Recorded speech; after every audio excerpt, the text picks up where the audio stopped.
Книгата Псалм, поглавје 58 и стихови од 1 до 11. Дали вие, кнезови, зборувате правда? Дали вие, синови човечки, судите праведно? Не, вие правите зло во срцето свое и ја мерите насилството на вашите раце врз земјата.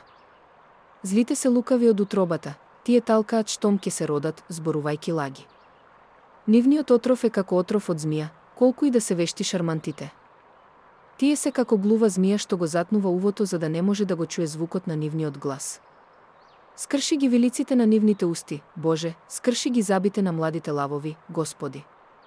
Ке поминат како вода што тече, ке ги затегне стрелите своји и ке се распрснат. Ке бидат како стопен полжав и како спонтан абортус што не го видело сонцето. Ке ги врие твоите садови, сурови или варени, пред да се запалат трњата. Праведниците ќе го видат тоа и ќе се зарадуваат кога ќе биде казнет, ќе ги измијат нозете во крвта на злите.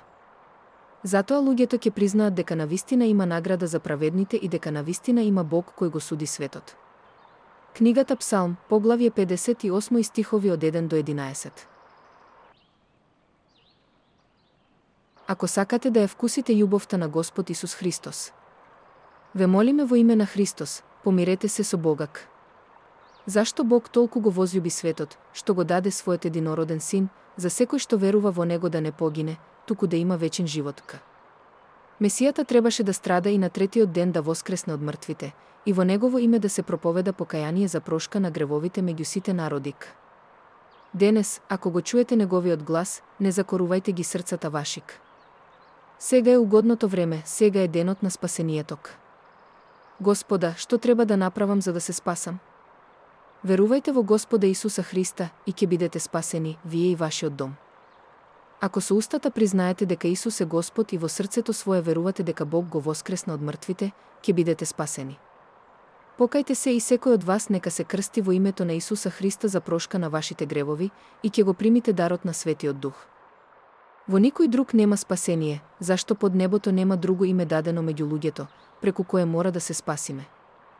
Еден е Бог и еден е посредник меѓу Бога и луѓето, човекот Христос Исус.